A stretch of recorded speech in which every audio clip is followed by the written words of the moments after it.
Good morning and thank you for joining us for State of Texas In Depth. I'm Josh Hinkle. One of the most contentious races this primary season has a few more weeks left. Later this month, the two Republicans hoping to be lieutenant governor will face off in a runoff. The winner between incumbent David Dewhurst and State Senator Dan Patrick will take on Democrat Leticia Vandepute in November.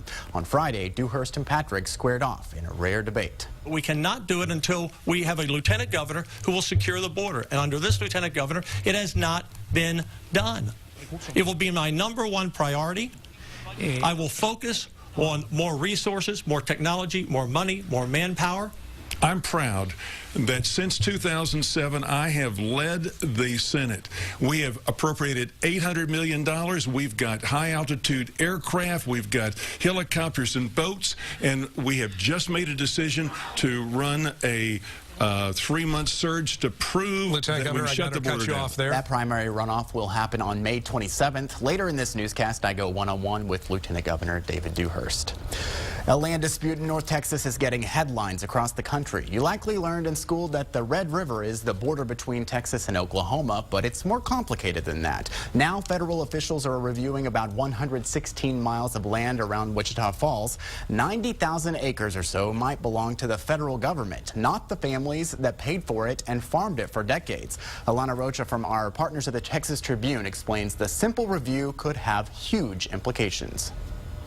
In a quest to find answers, since 1980, you have done nothing with it. That's you correct. have no plan. Our plans that are currently on how the Federal Bureau of Land Management will move forward on land the agency says it controls. Property owners on Monday swarmed around an agency spokesman, Paul McGuire, my grazing lease. They get this survey also filed in 1985. on a stretch of land steps from the thirsty Red River banks near the Oklahoma state line. I don't think anybody cares. The bottom line is you've done nothing. We're at a point in the sort of evolution of this issue where we need to have a firm, sound, publicly vetted plan in place. More than once, McGuire attempted to reassure the crowd that it was not the BLM's intent to arbitrarily stake claim of the land in question. Landowners along the 116-mile stretch of the Red River the BLM is looking into gathered to meet with state lawmakers and learn more about the matter. When Texas was patented out in 1863,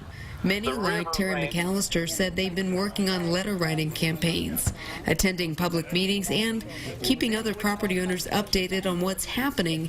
Joining me in studio is Alana Rocha from the Texas Tribune. Thank you for being with us. Thanks for having me. So you were up there by Oklahoma. Kind of tell me the background of this. How did it all get started, and how did our elected officials here get involved? Well, Tommy Henderson, a Wichita Falls resident who has kind of become the de facto spokesperson of this issue, lost his land to the BLM in the courts in 1983, early 80s, and said, you know, he went poor trying to fight this on his own. So he's really drummed up a lot of awareness about it, trying to say that local landowners in this affected region, some 90,000 acres, the BLM is guessing, can't do this alone. And because of that, he kind of hosted a fact-finding mission for these lawmakers who many told us before they went up there that they weren't ready to comment because it is such a complex issue that dates back centuries.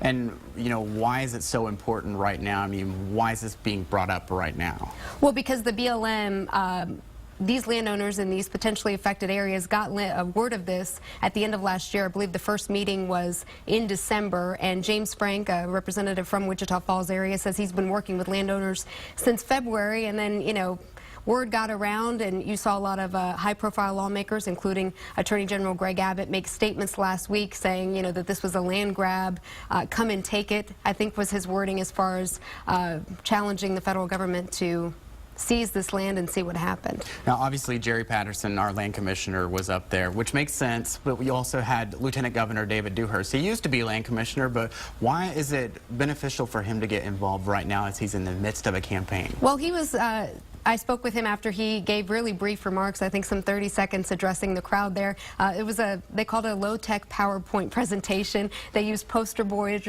and flipped through and catching up with the lieutenant governor after. He said he was involved in this compact between Oklahoma and Texas in 2000 that established a vegetation line as far as borders, but did not address property lines, and that's what's at issue here. And he wanted to say that he's very familiar with this issue, though he did show up late and miss much of the presentation we heard on Monday. Yeah, and as I said, we will be talking to him a little bit more in the show.